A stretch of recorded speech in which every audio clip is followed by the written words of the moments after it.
Uh,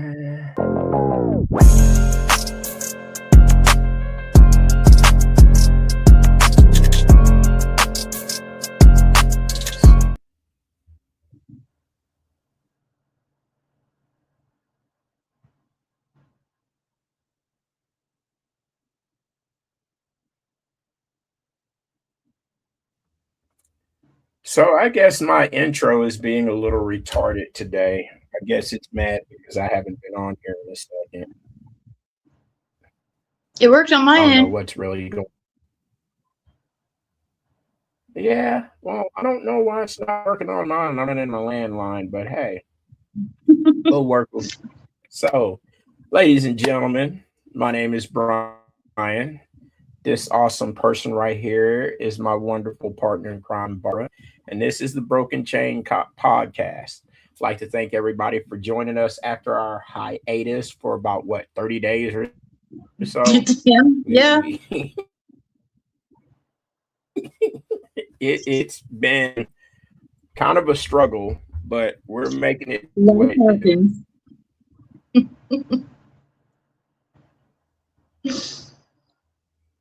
Yeah, I don't know why it's being funky today.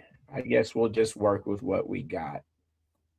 So, how's everything going? You got to tell everybody what you've been up to. I think it's kind of clean. Well, today's kind of a special episode because the one thing I wanted to address today in recovery is the three most important words that I believe you will ever hear in recovery. And that is people, places, and things. Because if you don't have a strong support system, Yeah. and if you think that you can get sober and still live the same life around the same people that you were living while in your active addiction days, you are so wrong. So it's been a very busy week for me. I am free.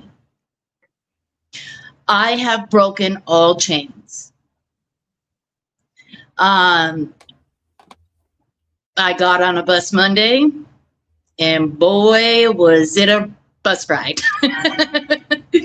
But I got to where I'm going safely, and I just want to put it out there that I don't care who you are, man, woman, in active addiction, in recovery, domestic violence is never okay. And that is either from a man or from a woman. Absolutely. I don't care who it's from. A lot of people think domestic violence and they think physical. I believe that emotional and mental abuse is worse than physical abuse because at least when I'm hit, those bruises heal. The things that were said to me will stay in my head forever. I was with somebody who was very abusive for 3 years. And we used together. We got sober together. We used together. We got sober together. And over this course, I realized that I got clean because I wanted to. He got clean because he had to. And ultimately, I ended up living the life with a dry drunk. He may not have been using substances, but he was still, he still had the same way of living. Nothing changed. The only thing that changed is that he stopped using substances.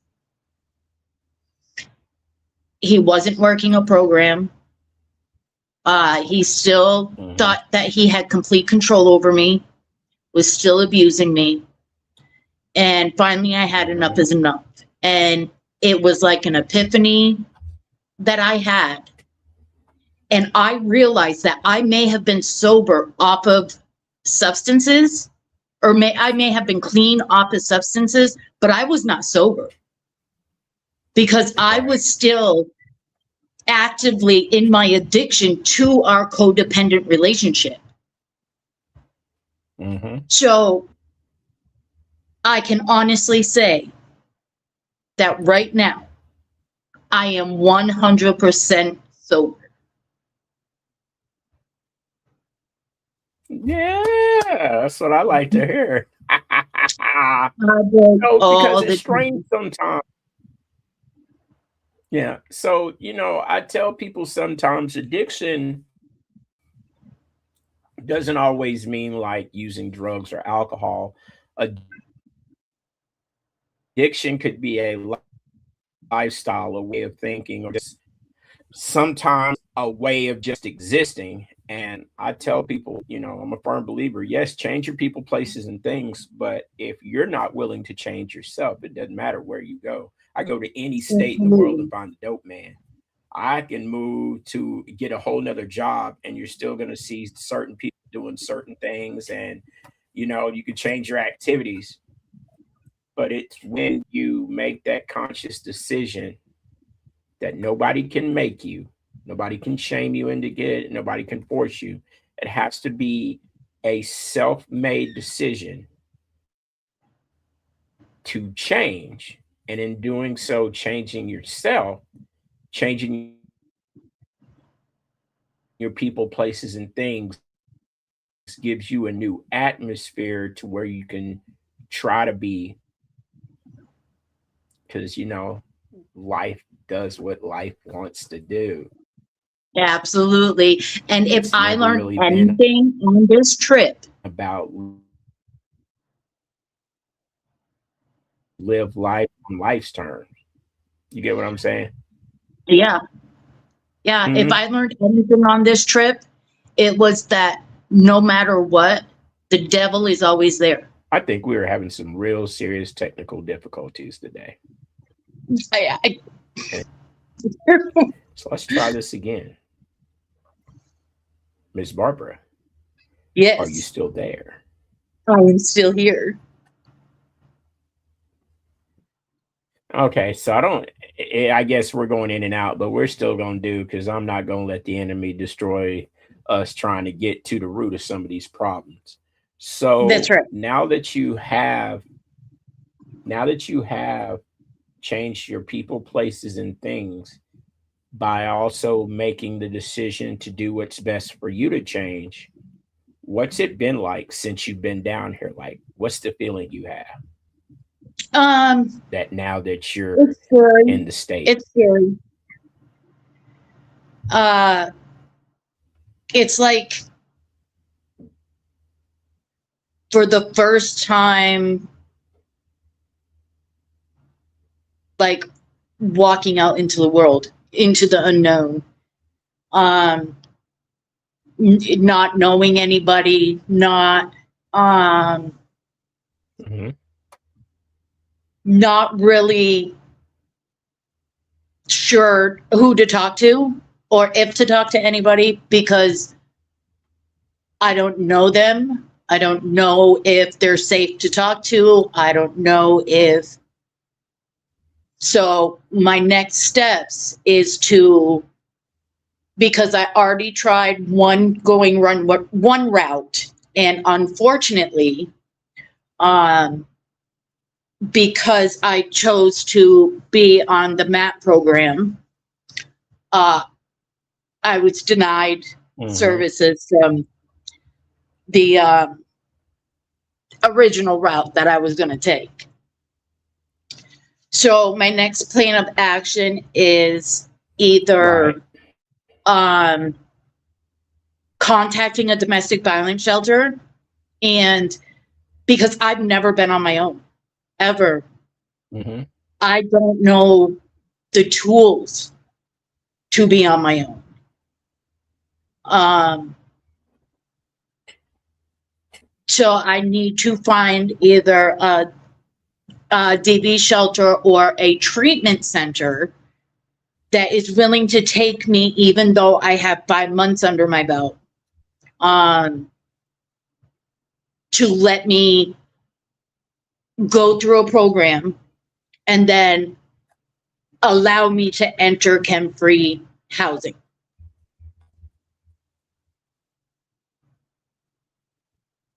Okay. Well, this technical difficulty stuff is going to irritate me, but this is one reason why I'm getting ready to build a 12 by 24 studio in my backyard. That way I ain't got to worry about nothing. We can just go straight to the meat and potatoes. Absolutely. So one thing I've noticed, like I have a friend of mine who just became a recovery peer support. There it's called recovery, not peer recovery support specialist, but they're a recovery peer support specialist. And their certifications only last 6 months. Like you have to get recertified every 6 months. And I was looking at it, and I'm not saying in whatever state is better, but one thing I've noticed is that no matter which community you're in, when you want help, you can find it. And I'm noticing that a lot of people are starting to put their best foot forward. Like there's a place in Arkansas called Providence Park that's, trying to get the homeless for like the veterans or people who've been through bad things. Cause we just had a tornado come through here 3 years ago and wipe out a whole lot of stuff that a lot of people couldn't afford to replace. And a lot of times circumstances causes a person to fall back into either addiction or active use or alcoholism because their minds sometimes aren't strong enough to be able to carry the weight of the things they're dealing with. And Absolutely. one of the hardest things is doing that on your own. So, I tip my hat off to you. And you're in the state to where there's access for us to help you. So I don't ever want you to think that you're in the state alone, because trust me, I know exactly where you're at. I know exactly what resources and facilities are beside you and near you. But I like the fact that you're actively trying to move forward on your own, because a lot of, and I'm not trying to speak about anybody negatively, but from my experience, a lot of the women who go through the things that you're dealing with have to deal with a lot of codependency. And a lot of people use that against them because it's like, okay, you can't survive without me. You need me. I need you. And it changes the dynamic of a person's worth. And it's like I tell my queen, Amber, one of the main reasons why I really wanted her to get a part-time job is not that I don't want to cover anything for her. I want to know for sure that if something happens to me, she'll be able to take care of herself, because that's my one worry is I know how to be an addict. We know how to live in addiction. We know how to survive and we know how to exist. But sometimes making that change to be able to stand on my own 10 toes, I need to make sure that that's one of the things that I don't worry about. Does that make sense? Yeah. And that's the thing is, a lot of addicts going through recovery, they're asked to sit down and think about, write down how much money do you think that you have spent on your addiction over the time that you've been an addict. And I sat there and I thought about it and I said, I don't know how I was an addict for 25 years. How the hell did I afford it? Like, I'm struggling now. How did I afford it? But it was, I was doing what I had to do, being the middleman or, being involved in that illegal activity to be able to support my own habit. Now I'm not doing that. And, It's not easy. Getting sober is not easy. And just like on my way down here, Absolutely. just like on my way down here, I got off the bus in Nashville, Tennessee, and this man was sitting in front of the bus station, and he snorted a line of coke right there. And he started talking to me, and he said to me, "You do anything?" I said, "I'm 5 months clean." I said, "Oh, well, how about this? How about you take a relapse, and we'll go get some food together, and you can just, stay here." And I looked at this man and I said, "Not today, Satan." Not today. And I got on that bus. Not today, Satan. Not today. You a better person than me. I knock people out. I mean, like, No when it matter comes to my where, recovery, absolutely, absolutely. And no matter where you go, it doesn't matter where you escape to. It doesn't matter what state you're in. Unfortunately, this epidemic affects everyone yeah, in yeah, every yeah, state. yeah, yeah. It does not matter. I tell the guys that I'm blessed to serve this like every other day. Remember, you're not the only one in addiction. When you're using drugs, it not only affects you, but it affects the people around you. When you go to jail, you're not the only one doing time. Your family's doing time. Your loved ones doing time. When you're not the person that you were created to be, it diminishes the world around you, not just for you, but the people who love you. And that's one of the things. Like, I was blessed. There's a young man who's in our program, and he has got one of the most, like, the only way I can say this to describe it the best, he has one of the most beautiful smiles, and it's infectious. Like, when he really smiles, and I mean, all he talks Right. about is his. And when he started his journey, he was stressed. He was worried about everything that he had done wrong. And I was like, "Smile." He said, "I can't." I said, "Yeah, you He thought can." you were asking smile. And I said, "There's a difference between a smile and a grin. Start with something small." So I told him a joke, and he started dying laughing. And he's got like this infectious smile. And I said, "Just follow me." He's like, "What do you mean?" I said, "Just follow me. Follow me throughout the day when I'm down here, and we can talk and pay attention to some of the things I do and say, and I'll help lead you home." And he's sitting here thinking that he's never going to get out. He's going to have to do this time. Well, he got signed by the courts to be put in our care.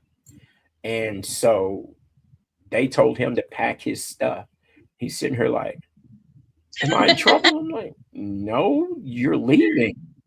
And he was like, Right. "What?" And so I go downstairs to where you get discharged and all this other stuff. And he's got on civilian clothes. And like, all the time I'm trying to get this kid to smile, he's got this Jack Nicholson Joker smile that just won't go anywhere. And I was like, "So you remember how I always said I wanted you to smile?" I said, "Now do you understand why I wanted you to smile? Because I wanted you to get in the habit of enjoying now what God had already had set for you." You get what I'm saying? A lot of people get Right. stressed and worry so much about the program or the problems or what they're dealing with right now. when when your desires become his desires, he gives you the content of your heart. A person truly wants to get sober.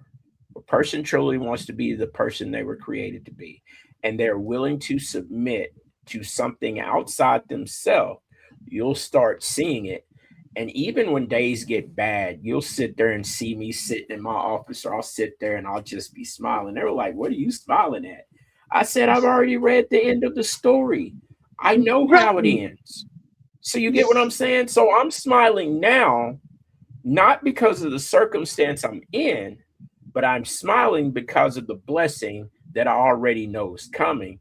Because come on Mm. now, with fentanyl and all this other stuff, they mixing in drugs and all this other stuff, I should be dead 12 times over.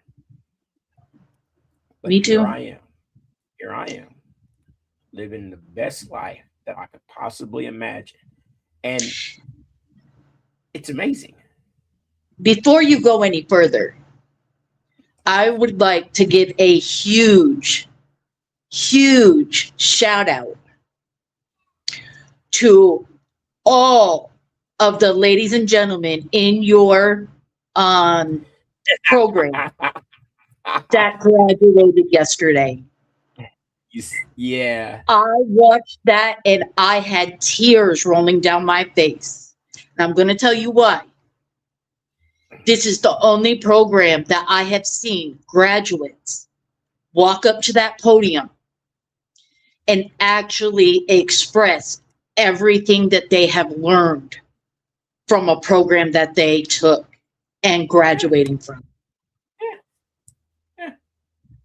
Because so here's the thing a lot of people don't know, and I don't know the ramifications of the specifics because I don't want to say anything to downgrade where I work. So we just call it the program. I don't sit there and say the Right. specific is what it's called. But Yeah. in my facility, there's an average of over 1,000 people. And on the men's side, we can only house 80 men. And on the women's side, we can only house 40. So that's Ooh. 120 people. So that means for every 10 people, only one person gets a chance. And I don't mean like we just come grab you. This is a self volunteered program. Yes, the Right. judges and the public defenders can recommend you, but you have to put in the work. And this is a long 12-week, almost 200-hour program. Yeah. You I'm get what I'm so proud saying? of them. And so a lot of the times, and what, oh my God, our like, I can't even remember. I don't know if she's our director or our coordinator, but she does something. She always asks everybody this question: can you sit in a detention facility for 6 months? And at first, when I heard her say that, it made me think. It's like I was in there for 8 to 9 months, but so I'm listening.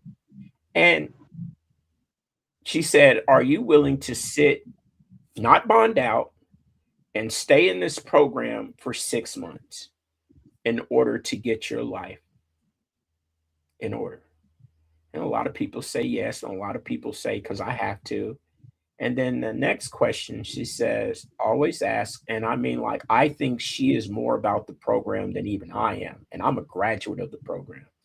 And she always asks, and she tells her story, and her testimony is amazing. And she talks to everybody from a seat of understanding. And majority of the people we have these things called an adverse childhood experience test study.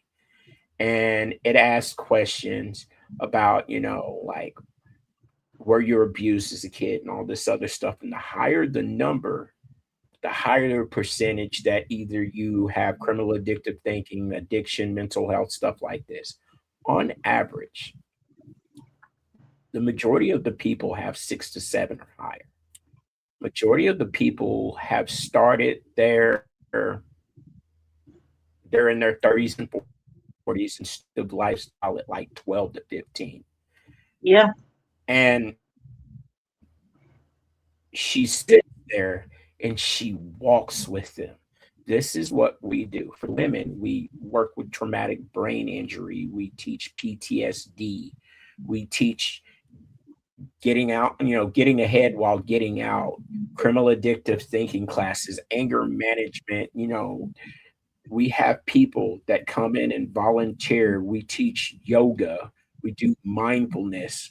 I mean, there is a class right now. There are 3 men and 3 women who are learning their OSHA 10. They're learning welding. I mean, they are literally welding in a detention facility.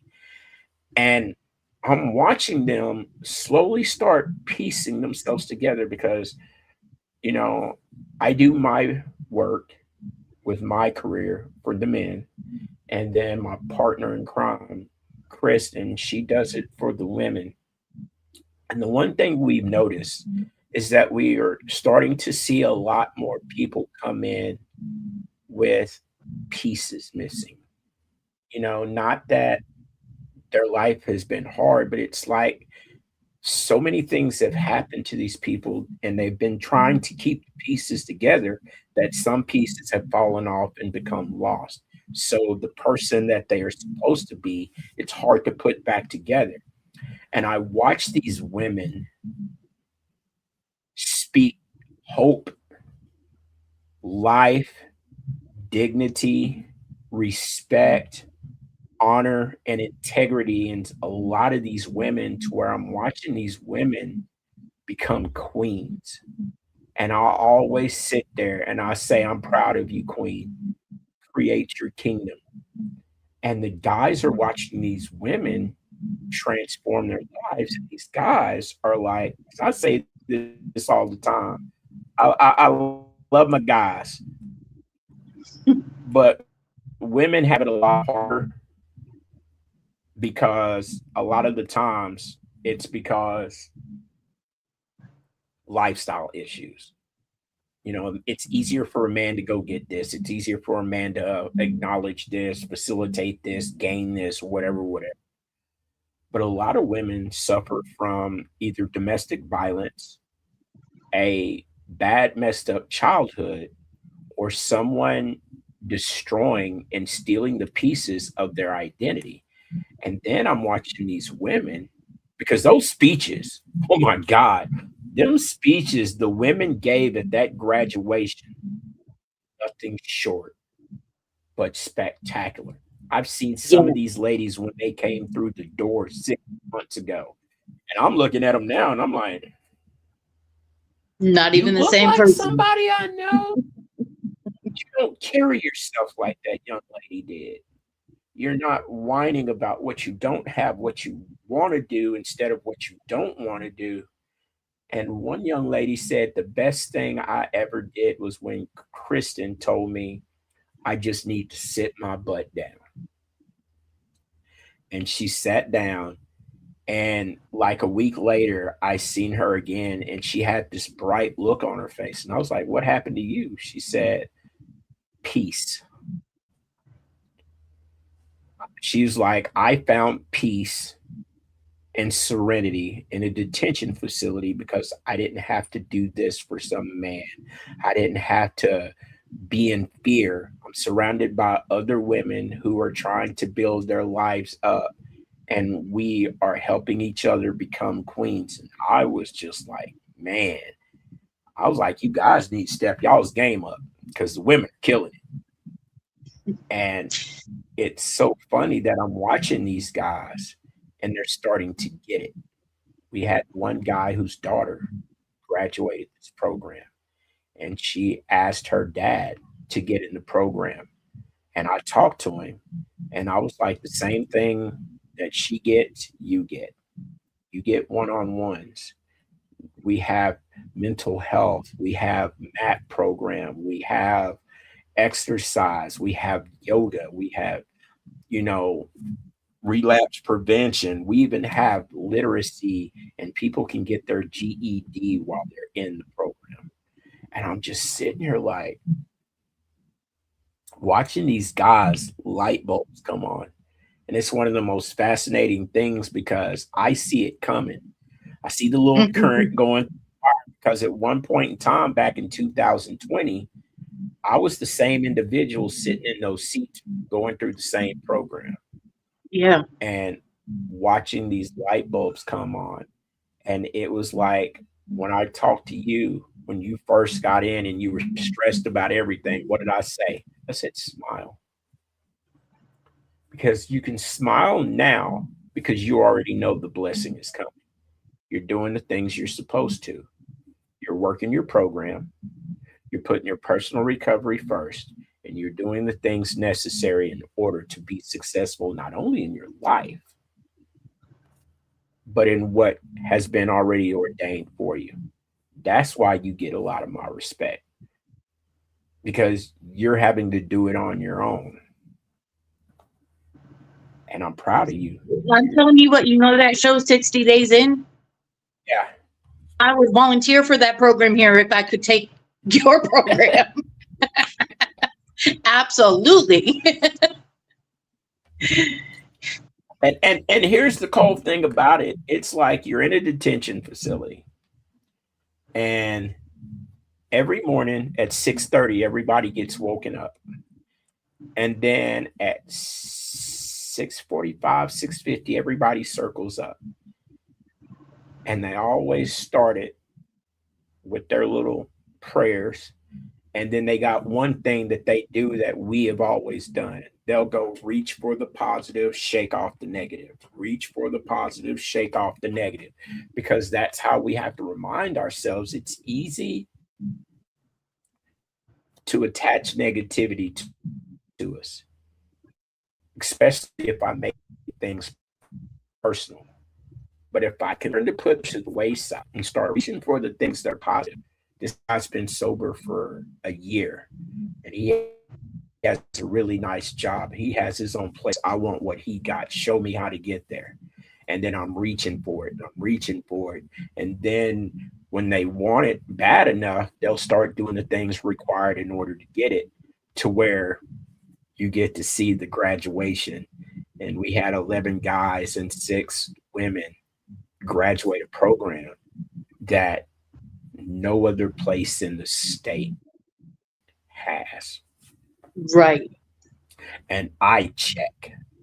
We are the only place in the state that allows a person to get help mentally, emotionally, spiritually, physically, addiction wise, trauma wise, and self growth wise.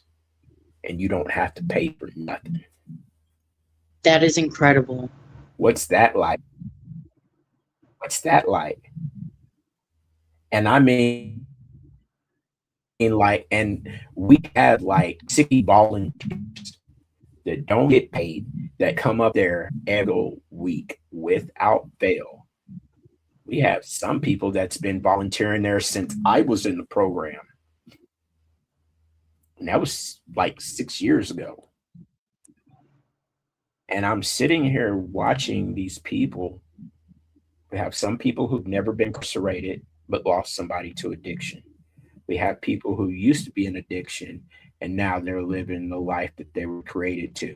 We have some people who are in law enforcement that have never been in trouble. So we have lawyers and judges and politician and enforcement and detention and counselors and judges and lawyers, and all these people are meeting together and having a conversation about what would be the best thing we can do for this young person right here.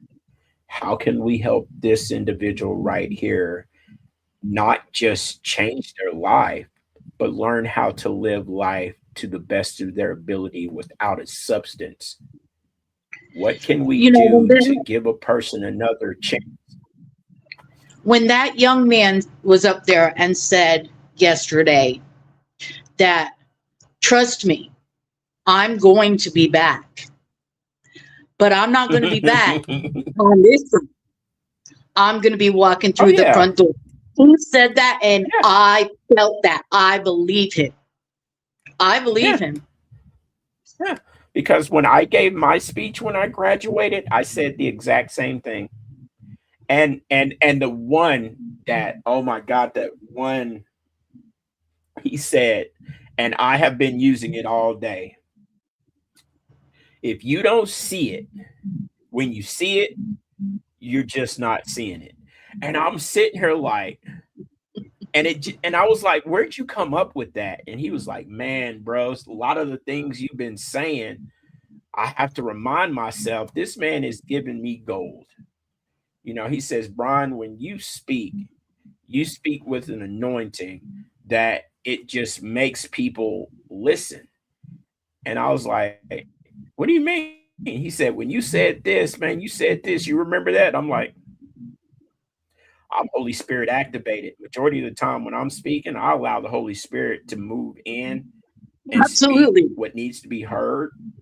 And he said, a lot of the times you tell the guys, always tell them two things that you will need more than anything when I'm facilitating a group or I'm teaching is something to write with and two pieces of paper.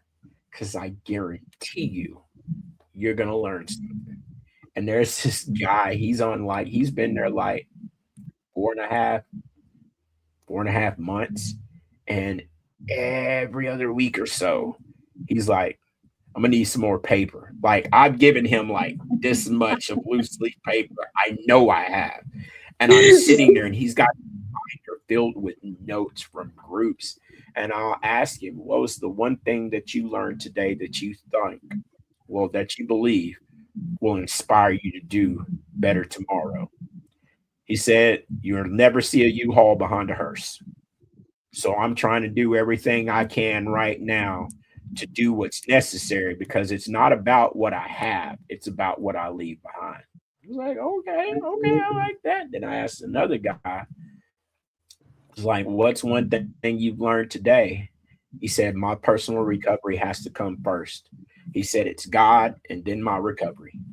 I said, so what about your wife? He said, if my wife is not about my recovery and is hindering my recovery, looks like her and I are going to have to go to counseling, or me and my wife might have to separate. I was like, you're willing to separate from your wife to put your personal recovery first? And he looked at me and did like this. If you look real far back behind there, you'll find that speck of seriousness that I have the last of. He says, I have been incarcerated off and on for the last 12 years. He's like 40 something. And he said, if I don't change now, if I do not put my recovery first, there's nothing to say. I just won't go right outside, see the next shiny thing, and I'm off to the races again. I said, so what are you going to do? He said, I'm going to have to put my personal recovery first. If people are saying things that are not benefiting my recovery, I'm going to walk around. Iron sharpens iron, so one man strengthens another. And he says, if a man is not strengthening me, I know he's not for me. Okay. I said, man, I must say a lot. They were like, yep. But man, I tell you, everything I have is because so many people were praying for me, and so many people have been opening doors and pushing me. You know, first of all, like the two people that I know right off the top that hands down, short or not, have been the most pivotal people in me getting my life together. One is my mom. My mom is, I tell people, I think mom got God on speed dial because she knows when to call. She knows when to just say, baby, you need to talk and all that other stuff. Mamas have that sixth sense. My mother has been the best cheerleader anybody could ever ask for, because even when I was in my addiction, my mother never once told me that she didn't love me, that she would not be there for me. She had to do what she had to do, and I understand that. But my mother always prayed for me. My mother not only just prayed for me, my mother prayed with me. And a lot of times people just don't know how powerful that is, because a lot of people say, hey man, will you pray for me? I got court tomorrow. And they'll be like, yeah, man, I'll pray for you. My mother taught me when somebody needs prayer, we pray right then. Right there. You know what I'm saying? Yep. Because that's the easiest way to get it up to where it needs to go. Absolutely. And that's inspired me to not just pray, but talk and have that conversation, because my mother is the one person that helped me regain my faith back more than anybody. And I'm blessed to have that. And the other person was that woman in that Absolutely. room. And Absolutely.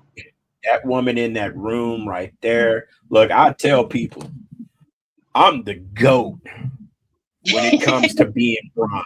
Like, there is no person on earth. I am the Michael Jordan of being Brian. But when it comes to Brian being Brian, that woman in there is the Phil Jackson. My queen, hands down, is the most brilliant, understanding, beautiful, amazing, irritating, frustrating, demanding, loving, compassionate, humble person I have ever met in my life. Don't think it's all gonna be good. I'm a male, she a female. Let's keep it a buck. But I remember the day we got arrested, and she looked at me and she said, "We're done." And she said that we will never do this again. So I told her, I said, "Baby, I'm just tired. You know, we had all the money, we had the drugs, we had everything any person could ever want, and we were both still miserable." And then I get in the program, and she's in the same program that I went through. We both went through the same program where I work at right now. She was in the women's side, I was in the men's. And I got out and went into long term. And she supported everything to this day. I sit there and I'll be like, "Hey, babe, I want to start a business." She was like, "What kind of business?" I told her, change leadership. You know, we use our lived experience to help inspire hope. We want to teach people how to live a recovered life, you know, how to seek your higher power, how to work your 12 steps, how to be a good citizen. She was like, "Okay, do it." I sit there and tell her like, "Hey, I want to I want to sit at home and just rest." She was like, "Go rest." Like, every day I would come home, she would hand me my game controller. She'd hand me my glass with something to drink, and she'd tell me, "Go play my game."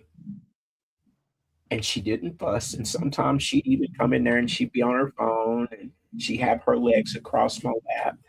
And no matter what happens, no matter what I'm going through, they say behind a good man, there's a strong woman.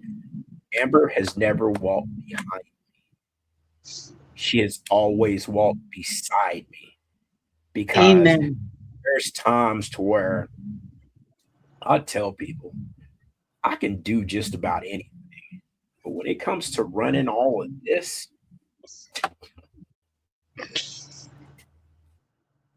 I bow down to the queen, because, like I say, she created a family. She created something that I never thought I'd have, and that's a belief in myself that I too can be successful. I can reach that brass ring. I can have that house that I took the picture of back in 2023 with the big old swimming pool in the backyard and all that other stuff. And she always asks me when I say something about, "I would love to have this. I want to do this." And she says, "Okay, what does it take to get it? What's it going to cost us? And what's the benefit?" And I mean, like, we conversate. I can think back with all the women I've ever dated. And yes, I communicate, but we never conversate. Like, "How was your day? Tell me about work and all this other stuff." And she calls me just like, "Hey, how's your day going? Are you busy right now?" The guys know who she is because I'm transparent. and they'll be like, "Tell Miss Amber we said hi." And I love that because she supports me, but she's also to the point where she feels like I'm doing something that I should. She's woman enough to tell me to stand on it. I'm good at manipulating. Psychological warfare is like breathing to me, but she doesn't let it stop. And that's something that I've always needed is because I have a mother, but my mother isn't always around. I've moved away from God many times. But when you have somebody not just standing beside you, but walking beside you and holding you to a standard that they know you were born to do, because she's the one who told me to start smiling more. She's like, smile because you already know you have the ability to do it.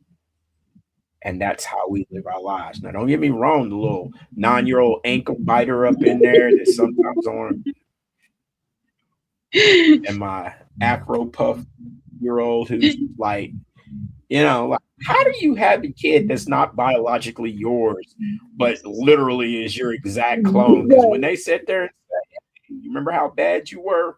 Your kids are going to do the same thing. She's not 10 times really. worse. Oh my God. I just be like, sometimes I just be like, you sure she's not mine? Because when I was in my addiction, I have a whole lot of like blackout moments to where months and weeks disappear. And I was like, you sure I didn't, then go back to Texas. She's like, no, man. But she acts just like me. She looks just like me. She talks just like me. She's like, yeah, that's yours.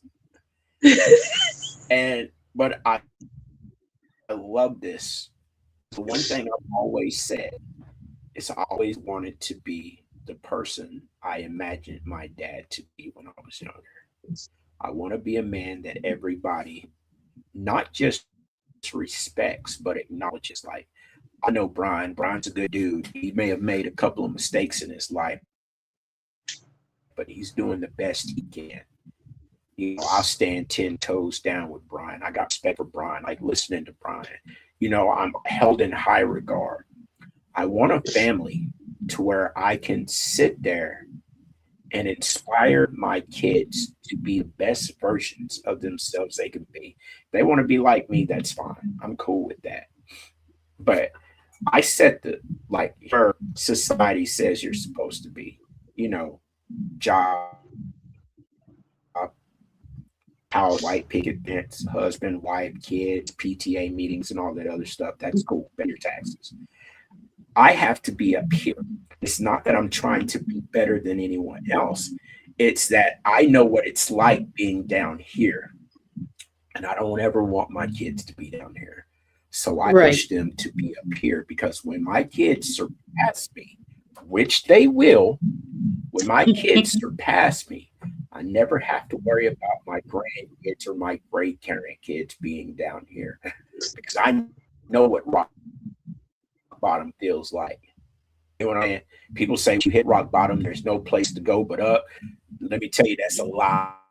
It is.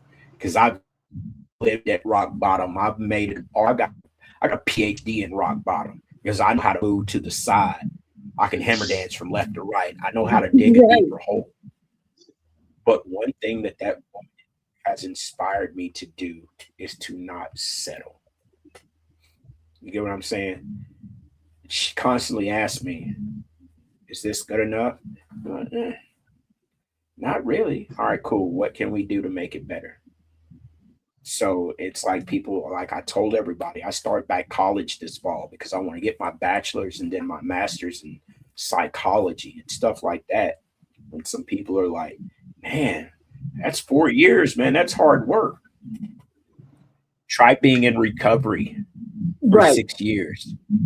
Right. Tell me which one's harder. All I got to do is go to school, take good notes, talk to the teacher, and memorize stuff. That's Cadillac. Fighting the urge to use when things get hard.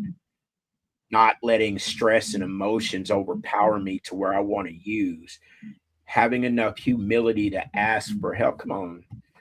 I got too much of an ego. I don't like asking nobody for nothing because truthfully, I don't trust you gonna do it the way I want to do it. You know that criminal addiction thinking.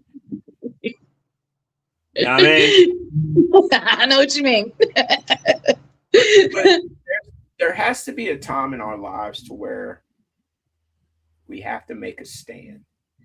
And I know I say this a lot because I don't like A lot of people say I minister, and my mom says I was prophesied to minister.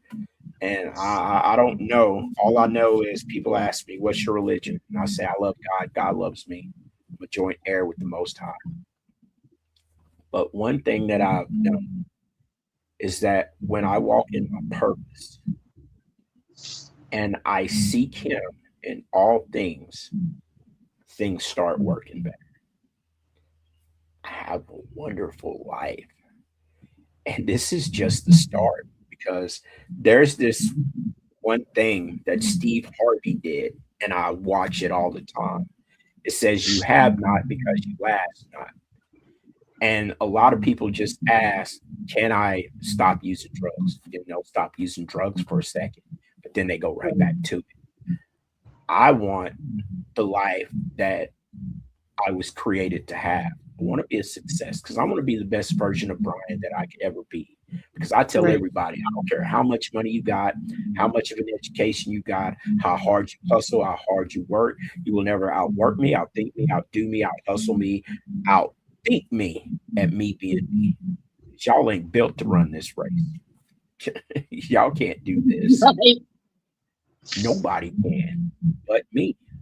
And when I walk in that purpose and learn to do that, and I acknowledge God because I give glory and honor to God in everything that I do because that's my higher power. And since this is my podcast, I can say what I want because nobody Yes, else has. You don't have to listen to what I say. You don't have to follow me. You don't have to view me. Change the channel. But I know from experience that when people allow something outside of themselves, their higher power, whatever it is, to start doing the things that you can't, and you acknowledge that I can't fix this. I need help. Whoever is listening, would you please take this from me because I can't keep this anymore. And the next thing you know what I'm saying? I remember it was December 31st, 2020, and I said I want to stop smoking cigarettes because I went from smoking cigarettes to smoking them like this, and I was like, "Oh my God, it's like I'm smoking joints." And I just said, "Can you please take this need to smoke tobacco away from me because I don't want it anymore." And then the next day, and then the next day, and then the next day, and then the next day. Now it's to the point where, other than coffee or soda or something like that, I don't even use any mind altering substances. I don't vape. I don't drink. I don't nicotine pouches. Smoke dope. I don't smoke marijuana. I don't do anything because that's just who I want to be. Right. And that may change in a couple of years. I'm fine with that. But for right now, me, and mine, I'm willing to do what it takes to be successful, not only in my recovery, so that I can be here, so there's new standards for my kids to pass. I want my kids to own their own house before they're 40. I want my kids to never have to wake up on someone else's couch trying to figure out where they're going to get their next meal or go 4 days trying to figure out where they can take a shower. Never again will I allow one in my vicinity. If they will allow me, I will teach them the game because there's Absolutely. levels to this. And it's not meant to be simple because if life was simple, there'd be nothing but a bunch of fat, happy people and no crime. But we're human. And ego, pride, jealousy, envy always plays a part because sin is a part of who we are. But when we start acknowledging the shortcomings and we start allowing things to be removed, the bonsai tree, remove the things that are dead weight that serve no purpose, and start accepting the things that have already been set aside for you. Because it's like Steve Harvey says, you're supposed to ask, believe, and receive. That's it. The how is not my responsibility. Just when he says, this is what's required of you to get to here. So you got to do this, this, this, and this. All right, cool. Well, I'm doing this. I know I can do this. I got the paperwork for this, and I'm already looking how to do that. And it gets easier. Do the cravings and everything come up? Yes, of course, I'm human. I'm gonna be suffering from the disease of addiction for the rest of my life. Yep. But I also have the ability to choose what I want. And today I choose to be sober. Today I choose to live a life worth dignity and respect. Because I told this young brother, you heard me on the phone when I was leaving. He's in a detention. Every day I never see this young man with his head held down. He looks you in the eye. He holds he doesn't puff out his chest, but he walks with his head up. He looks you in the eye. And I found that fascinating because a lot of people, when they're at their lowest, the shame and the guilt causes them to not carry themselves with dignity and respect. And I told him, I was like, even though you made a mistake, you made a mistake. I got mad respect because you don't lower your head to anybody. You walk around like how you're supposed to, child of God. And he was like, man, I appreciate that. I never really looked at it like that. I said, high speed, low drag. What me?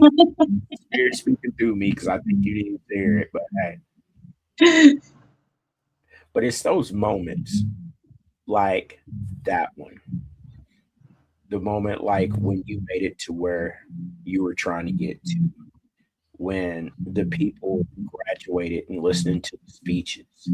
I got to take two guys out of the detention facility and take one to treatment and one to Kim Free Living so they could start their life.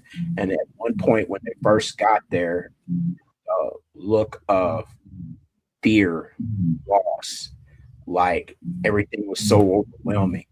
One brother I took out today, we were walking out, he stopped for a second and laid down in the grass and started making snow angels. And I was like, bro, what are you doing?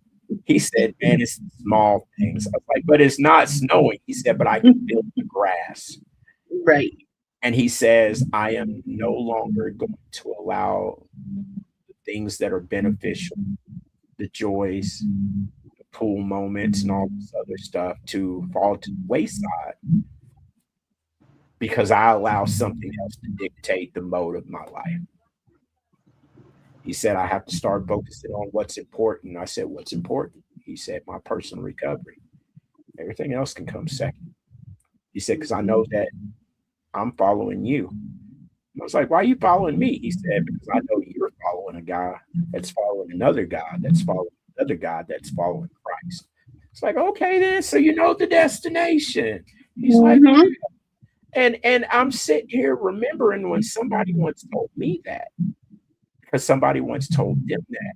And it's things like that that I know that this works, that recovery is possible, that you can have success after incarceration, that you can become the person that you were created to be, even after the mistakes. I mean, like, look at me.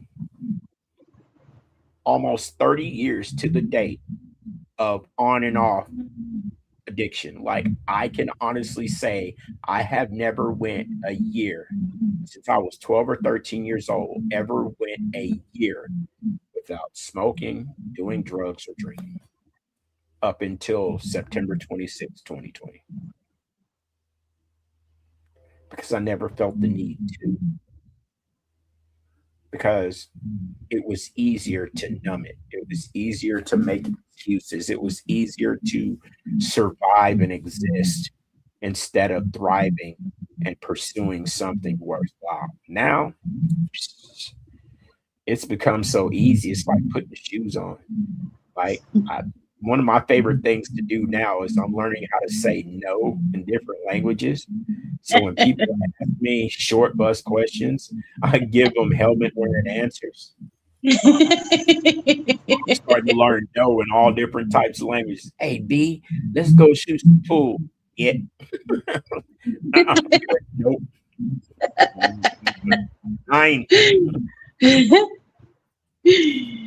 But that's one thing I respect about you, sis, is the simple fact that you're willing to do what's necessary. And I see it in your walk.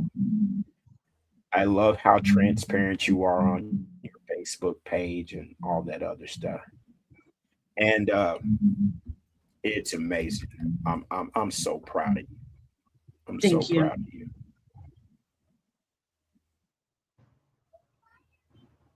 Hold on one second. Work never stops. Work never stops.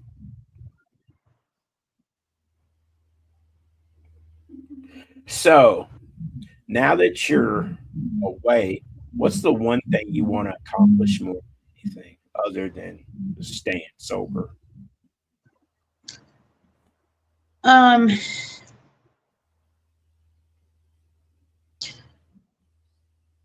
as I said, I want to, learn the tools that I need to learn, because it wasn't just my addiction. It wasn't just my relationship. It's been my entire life. I've never been taught the proper tools to live, period. Mm-hmm. I've never had to pay bills. I've never had to pay rent.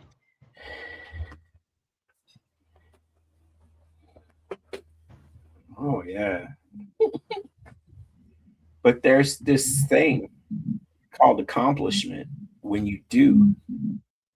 One thing I love is that as long as I'm breathing, I know for a fact that my house bill is going to get paid.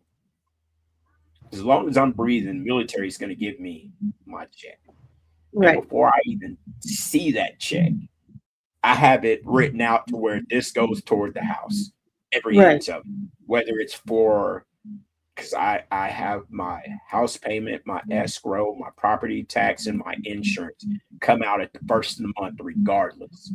And then whatever is left over, Babe takes to pay bills, this, that, and the other, because I was so used to not having it to where now I don't need it, but I Right. use it so that I never have to worry about a roof over my head again.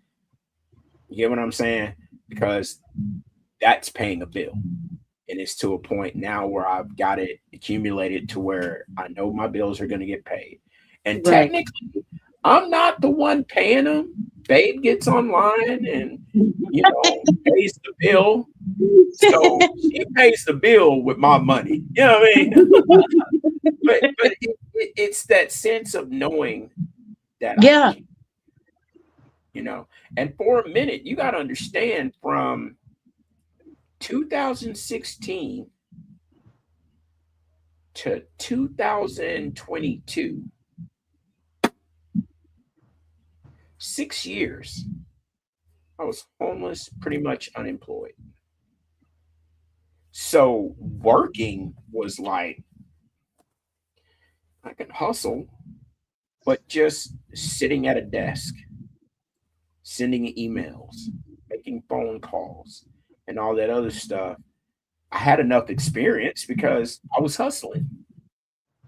And to this day, every single thing that I do at my job, I have either learned or gained because of my old lifestyle.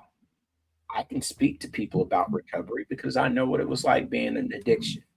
I can talk to people about mental health issues because I still suffer from it. I know what it's like to try to, what's the word I'm looking for, reconnect to society because I went to federal prison. Right. Know what it's like to be on paper paying people money for mistakes. And I know what it's like when people stigmatize you and stereotype you. But I've learned to accept that because, yeah, that was me. But I'm no longer an addict. This is just my belief because I haven't been in active addiction for over almost 6 years now. Right. So I don't consider myself an addict. I consider myself a person in long-term recovery from substance use disorder. But it's easy for me to go back to being an addict because all it takes, just the wrong decision. Well, I've Yep. been practicing how to do the next right thing. Like I pretty much have it set. I haven't got the paperwork done, but if it ever gets to a point to where if Amber, my mother, or my children think that I'm using again, I want it to where they can make me go get piss tested. And Absolutely. if I fail that piss test, I want them to have me put in treatment. And if that means Absolutely. I got to sign a power of attorney and give my rights away over, that's how dead serious I am about my recovery Amen. because I know me. And yes, I've been doing this for a while and I have no desire to use again, but that doesn't mean that my that disease is cured. Right. So it's a point sometimes where just trying to figure out where the grass isn't just greener, or where the And grass. that's why I couldn't put myself in the situation that I talked to you earlier about, Mhm. because mentally I'm secure in my recovery. But if it was in my face Oh yeah. and done right there, Oh yeah. I don't think that would have had the strength to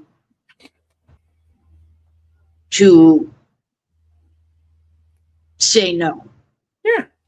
It's just like I tell people, like, just because I'm not doing it doesn't mean I want it done around me. I mean, You I know, know that I probably would have had the strength because I did it in Tennessee, but each situation you is know, different. right, Each, right. each situation is different. Yeah. I think we just sat here and just talked and rambled on.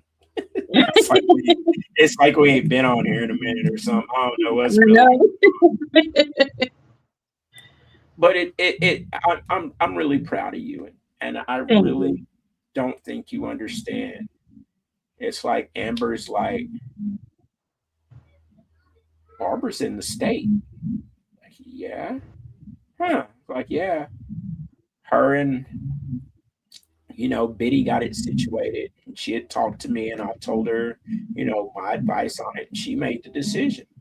She was like, "Good for her." I was like, "Yeah, I'm proud of her." And then, we have Amber's, or as we call her, wife number two. Yes, she's doing good. I am seeing so many people like this is what's cool. So my adopted brother, Curtis, he's the person who bonded me out so that I could go to treatment. And he said that was the best investment he ever made. And I said, dude, one day I'm going to pay that back to you. Now here he is needing to get into treatment, and we got him into treatment. So he called me It is fantastic. and he was like, "Hey, I'm up here," and I'm like, "Yeah, I know you up there." And I'm like, "I know the reason because we got you in there." Like, and even Amber was like, "It's about time," because we have so many people that we grew up with, not just because we were with them or hung around them in addiction, it's because they're family. And Yeah. now I'm looking at so many people in my life that I've always said, man, dude, I'd love it to where if we were all sober and we all were able to do this. I have my brother from Michigan down here right now. And you like, that's like, I'm like a little kid at Christmas. We were sitting here the other day. He's on his like little PlayStation thing hooked to his computer, and I'm sitting right here, and I'm just sitting in the same room with my brother playing video games. And for a moment, that was better to me than Disney. Amen. I forgot what that feeling was like with just being sober, having good, sober fun, and just thriving. I love it. I love it. I love it. I love it. I love it. And like we get to go to the lake, we get to go have barbecues. Like I can go outside my backyard, turn on the grill right now, throw a steak on You know, there. Father's Day is Sunday. Huh? I said, you know, Father's Day is Sunday. Is Yeah. it? I know it's in the month of June, but I really don't. Like, truthfully, like, I know that Amber and the kids try their best, but I'm the type of person to where I could sit in my and bro can sit in the room and I could play video games and not have to worry about anybody doing something, bringing something into my house that shouldn't be there. Amen. Spend a day with my brother, like, I'm taking my boy to go see the new He-Man movie tomorrow. You know what I'm saying? Stuff like that. Like last weekend, it was me, Babe, Zach, Faith, and my brother Moses, and we all went up to the movies. The girls watched the new Mario Galaxy, and we watched the new Mortal Kombat, and we came home and chilled. I forgot what that was like. Yeah. Like normal people stuff. And I'm like, man, what's that like? Like, you know what I mean? That's what I want. Like, me too. That's what I want for my Father's Day. It's just the ability to sit in my home, see my family without me having to get on to my 9-year-old, which is that one. Hold up real quick. Faith!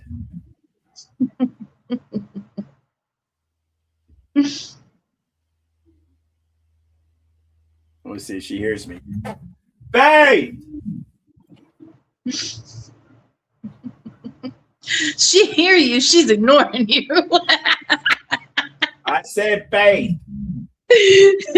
I said Faith. She thought you said babe. Yeah, she thought I said babe. I mean, it's like, why are y'all in my room? Hey, stand right there. Stand right there. Stand right there. Stand right there. Why do you got that look on your face like you up to no good? Because I am. Because you are? Yes. Yes. Yes, sir. Okay, why are you in my room? Hanging out with mom. Uh-huh. She up to no good, ain't she? I keep begging her to make cinnamon rolls. You keep begging her to make cinnamon rolls? Yeah, but she won't make none. But she won't make none? We don't have any desserts. Oh, we got desserts. Y'all ain't got desserts. That's the difference. Something you want to say? Yes. What? When am I getting paid? When are you getting paid? For doing your laundry. For doing my laundry?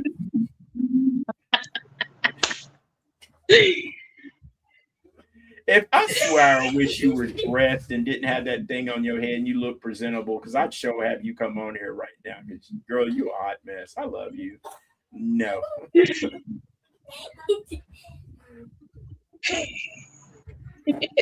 And she know it too. She know it too. Come here. Oh no. I fixed love on it. So this. Yeah. See what I'm saying? See what I'm saying? See what I'm saying? Like, now do you see why I sat there and asked, are you sure that I didn't have like some blackout dope? The cheeks and everything. She would act like me. I hear that. You punch people? See what I'm saying?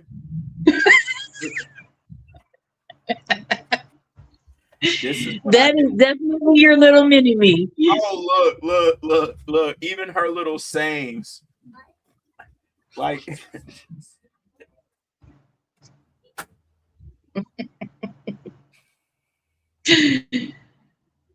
I could have missed out on that. Yeah. You know what I'm saying? And, yeah. You know, I can't sit there and say that I was the best father for like Ange and Biddy and Shiloh and Shadow. And I'll have to live with that.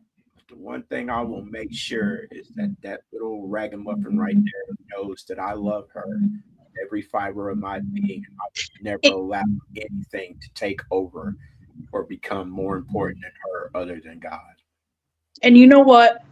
I want to say something real quick because my dad was lost in his addiction when I was a kid and treated me very bad while he was using. Mhm. When I was 30, he decided to have 5 more kids, after, yeah. But he was sober. And I sat back, and at first I was so mad. I was so jealous. Like, I had a lot of resentment. Mhm. But then I sat back and I watched. And I said, you know what? I'm grateful. I'm grateful that they didn't have the dad that I did. Yeah. Yeah. You know? It's like Savannah, Savannah had it worse than anybody. And, she missed out on a whole lot of stuff. And then when Amber and I got together, and, she told me at one point in time, she was kind of jealous of Faith and Zachary. And I understand that. Right. But I also I had to tell her and get her to understand that I'm trying to live the life that I was created to live. And I apologize that the life that I was supposed to give you wasn't the one that you got. But your dad is sober now. And I love the fact that once we had that conversation and got all that over with, she loves being, because Savannah used to be the youngest. Right. And now she's like, I got a little brother and I got a little sister. And she comes over here and we sit and talk. And you talk to Savannah, that's fine too. She's like you want. And it's not that I'm trying to create another family. Right. I'm trying to take care of the family that I have. And I tell her, would you ever want Faith to go through what you went through? And she said, no. So what can we do to make sure that never happens? Right. Because I'm not going to sit here and talk about Faith and Zachary's dad, because that's not my place. But the fact that I'm here and he's not, because I will never sit there and tell them that, hey, your father's this. I never talk anything bad about my father. I've always given him the opportunity to be in the kid's life. But if these kids choose me to be dad, they call me dad. And boy comes in here and we have conversations, and he wants me to go to his football games, and my daughter wants me to have a tea party with her, and my daughter Savannah wants to hang out with her brother and sister, and I can sit here and enjoy that.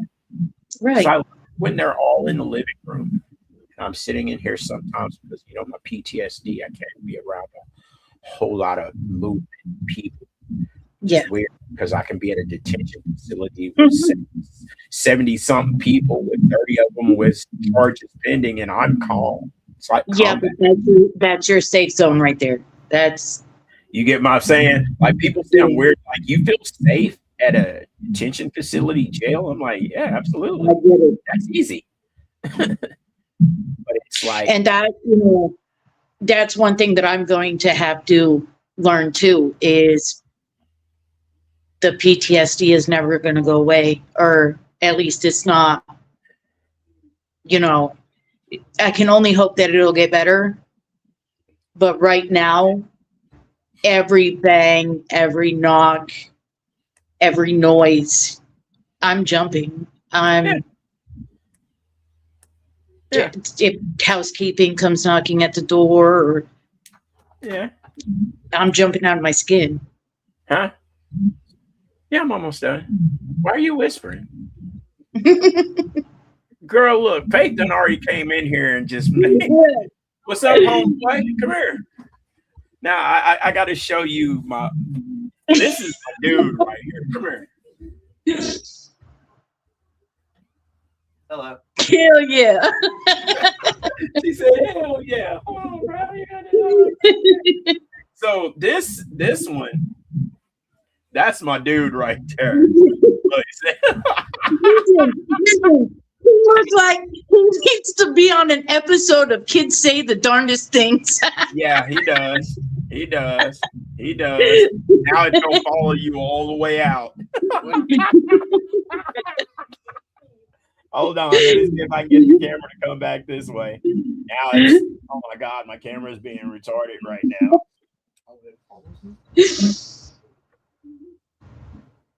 There we go. Well, I got this camera that movement follows. Yes.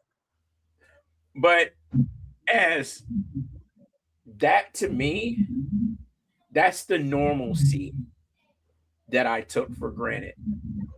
When my daughter Savannah comes over here and we can sit, I'll be in the bed watching anime and she'll crawl up in the bed and she'll go, "Hello, Papa." And I'll go, "Hello, daughter." And we'll lay there and we'll just talk. And then I get my grandkids to come over. And that's why I'm doing what I do, not for them. Right. I'm being spoiled rotten right now. I do all this for me because I want to spend time with my grandkids. I want to see my kids smile. I want to make my wife feel like she's the most important person in the world. I want her to know that everything I do is because of what we're trying to do. And that includes the people I'm about in my circle, like you, like Kessler, and my sister Summer, Raven, my nieces, Emily.